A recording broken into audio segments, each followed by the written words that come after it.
Welcome back to Creative Chaos by Malaika. Today I have a very special guest, Stacey Bureker, an indie author from the Pacific Northwest, a science fiction and fantasy lover, and a mom who somehow still find time to write amazing stories in the middle of the night.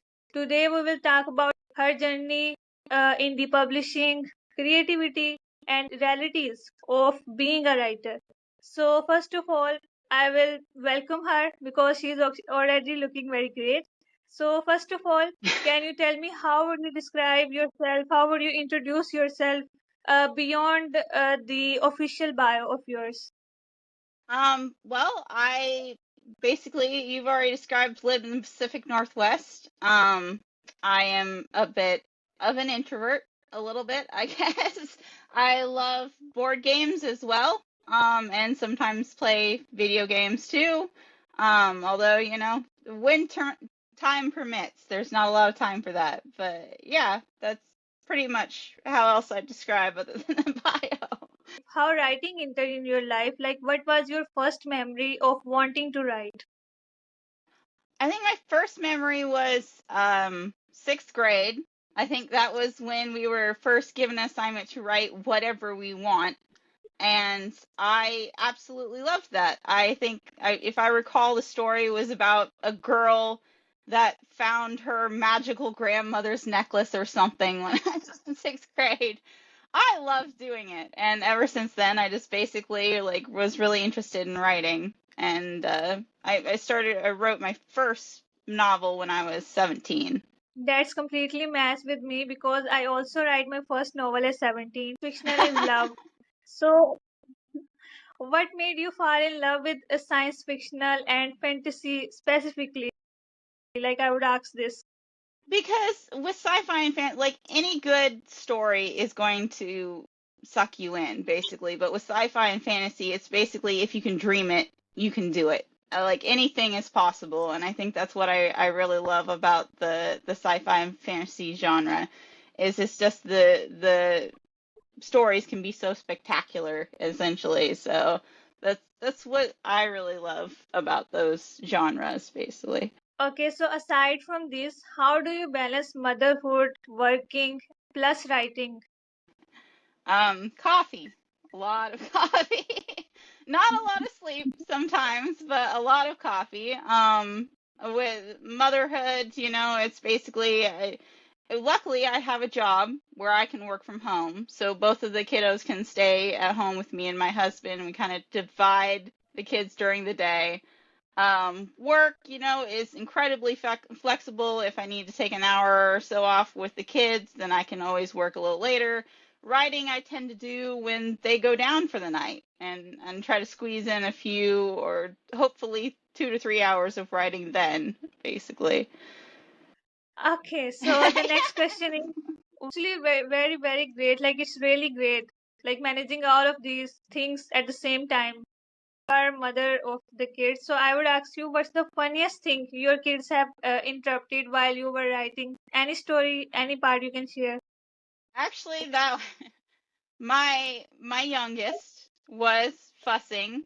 Um, So I was picking him up. It was on a weekend. Basically, I was picking him up and I was holding him, and he dropped his sippy cup. So I turned away for literally a second, and I am very thankful that Google Docs has a backup feature because he managed to delete almost all of my second book. Start hitting his keys, his fingers on the keys. So that was pretty impressive given the 2 seconds I had my eyes off of him. And yeah, he just started banging on keys, and thankfully there is a backup feature. So it was a laughable moment, but it was also a panic moment. Like, oh my gosh, did you just delete that? Did you delete it all? Okay, so if I ask you, you started writing at 17, and so what seriously pushed you to take it seriously? Like, you have shared a story. So, did anybody help you in this process? Actually, yes, it was my husband.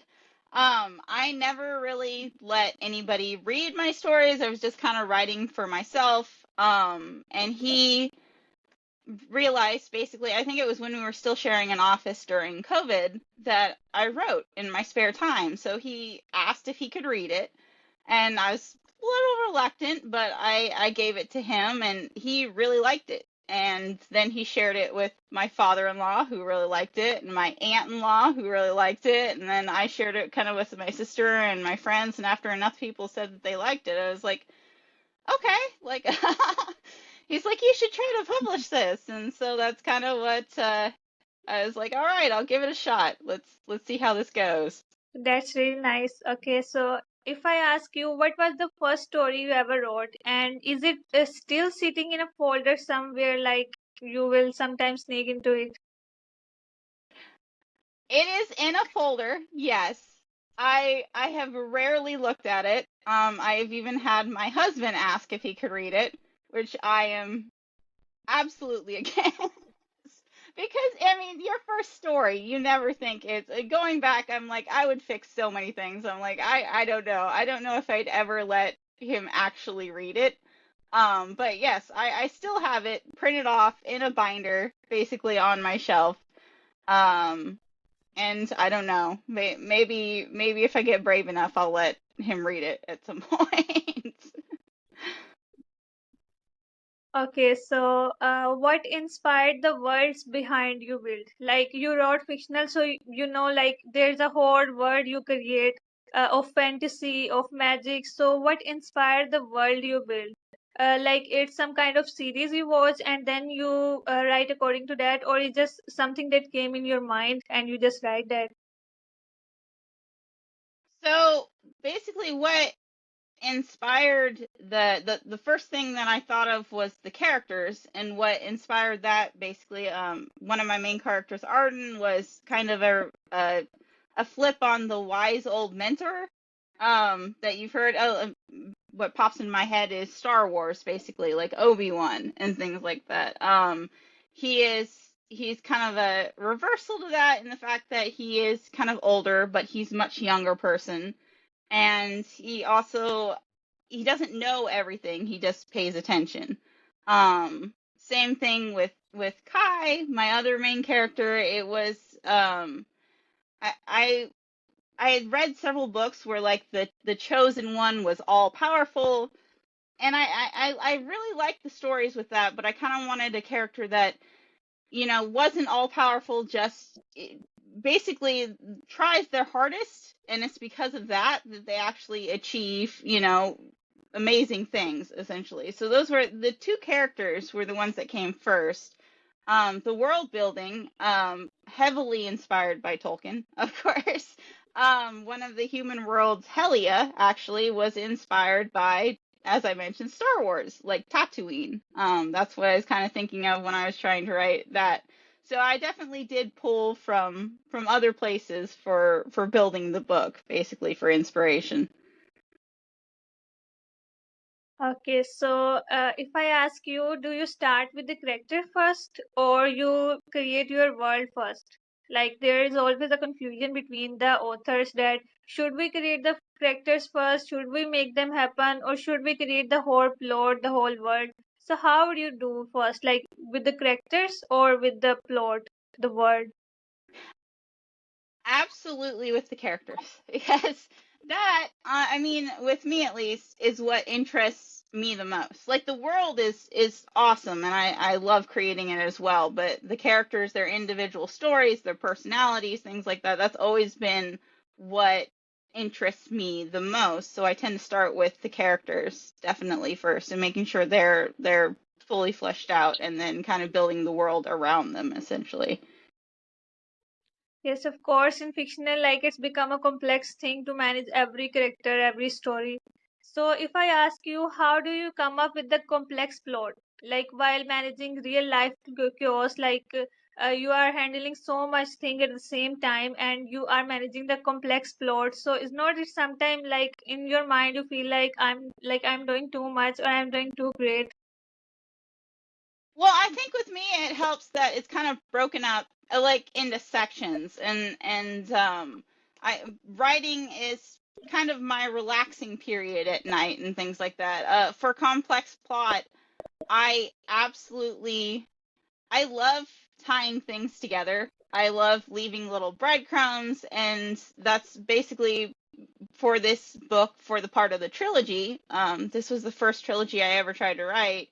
I already had, before I wrote book two, I had the outline, making sure that pieces tied again with book one, and I have pieces from book two that will tie into book three, because I absolutely love that when you go back after you finish a series and you read the first book and you're like, oh, I didn't even pick up on that. That's awesome, because it ties into later. So that's what I really love doing, that is leaving breadcrumbs and hoping that the readers pick up on it. And it's a lot of fun for me. That's kind of how I manage it. Yes, you are so passionate about writing, and of course, as a writer, I will just ask you a question, which is very common. Like, there are a lot of writers who have come to ask, who have come to know these questions. So, if I ask you, what made you choose indie publishing instead of traditional publishing? So, why don't you choose traditional publishing? What are the things in indie publishing that like make you like interest in you, so you have to choose that?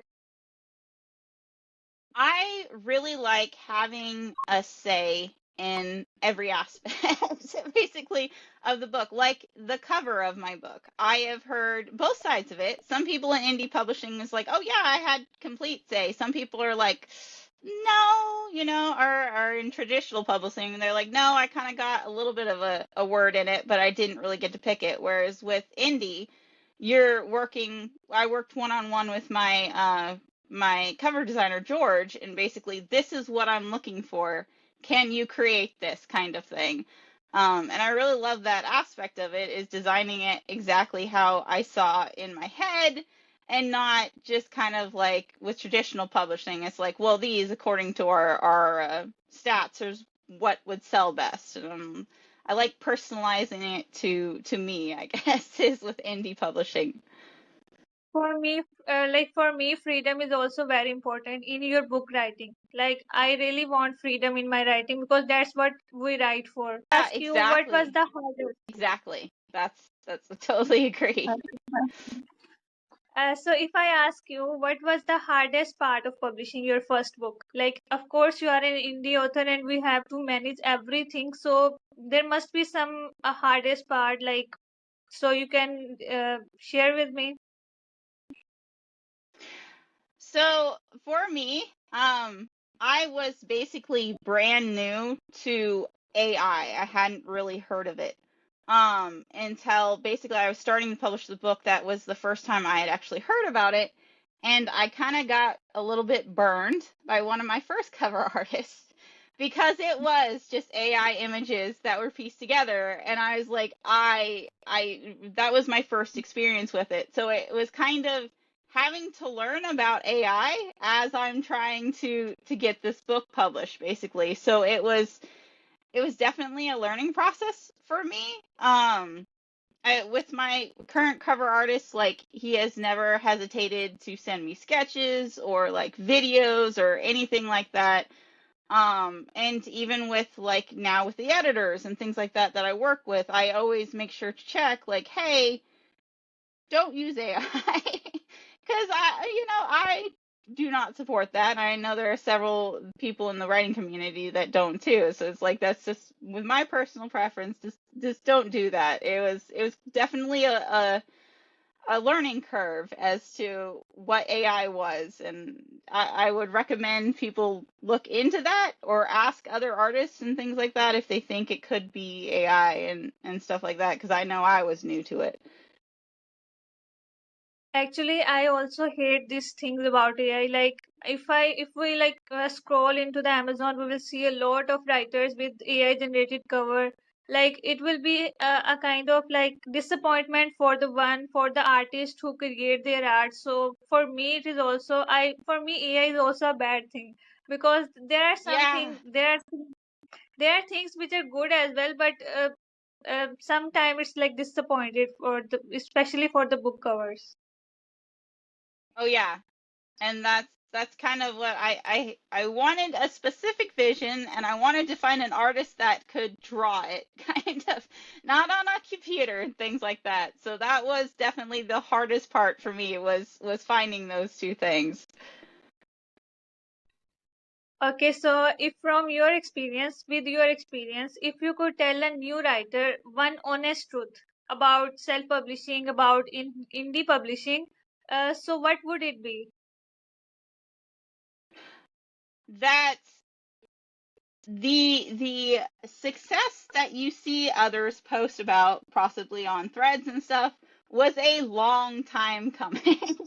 There are very few overnight bestsellers. I know Aubrey Winters was a thing a while ago where they're like, she sold 6,000 pre-orders and stuff like that. That doesn't happen to everybody. It is a very slow process. Just be patient. Like you'll get through it. Eventually you'll find your reader group, and it'll be amazing. Just patience is basically what I could tell another indie author. Oh, that's great. Okay, so if I ask you, how do you manage your writer block and burnout? That's the hardest part. Well, so with writer block, I honestly have multiple stories sitting in a folder where they're almost done, but until I get hit with inspiration, I kind of walk away. I haven't really experienced that with the current series that I'm writing, because basically it was an idea that I had already formed out from start to finish before I even started writing the series. That's not the truth with all of my ideas and stories and things like that. So I tend to just, with writer's block, tend to walk away. Burnout, I haven't really experienced yet, because I only write for a couple hours a night, if that. So basically, getting into the groove of it, basically, I'm writing probably for an hour or an hour and a half until it's like, okay, now it's time to start getting ready for bed, because you're just basically getting in the story. You're like, okay, how do I want this dialogue to go, or how do I want this scene to go, and things like that. Um, so I haven't really experienced the burnout aspect of it yet, but for the block, I definitely just walk away and come back when inspiration hits again for whatever I'm working on. That's nice. So if I ask you, what does your writing routine look like on a good day? Like how like in a writer, like if for the audience, you have to show a writer's routine. So what could it be? What's your routine? It usually starts with a cup of coffee. And it's basically, I have heard, I actually did not know this was a thing until I went to a book fair. Apparently, I am a chaos writer, where I write the scene, like I have an outline, but I write the scenes that are the most interesting to me, or the biggest points in the book first, and then I go back and tie them together. And I've come to learn from other authors that they don't do that. They literally sit down and start from chapter one and write all the way through. Um, so it's kind of, I guess I that's kind of how my writing routine is I focus on the main points of the story first that I want to hit, and then it's going back and tying those together. Okay, so if I ask you, how does your husband support your writing journey? Like you have shared, like you can share something more with the audience. Oh, absolutely. Like, he is my beta reader. He's already read the rough draft of the second book. He is my first editor. He'll go through and he'll be like, "Oh, well, I don't think you needed this comma here or this punctuation."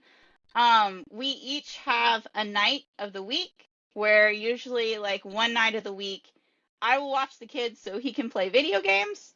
He will watch the kids just one night of the week so that I can just write, basically. So he's very supportive. Like, he is always encouraging me to, like, oh, you should try this, and things like that when it comes to publishing. And he's immensely helpful in this whole process. Basically, I don't think I could do it without him. Okay, so if I ask you, what's the most emotional moment you have had as a writer, if you ever encountered that? It's honestly have to do probably with my reviews. Um, I did not expect as warm of a review as I have gotten. Like I've gotten a ton of 4 and 5 star. One person even said that my series has reignited their interest in the fantasy genre, and not gonna lie, I was kind of tearing up a little bit about that. But yeah, it has just been with the indie publishing community in general. They're incredibly welcoming, they're incredibly helpful, and it's just amazing that the people that have read my book have gotten such positive reviews on it, and that's just awesome for me. Like, reviews really matter a lot for the writer.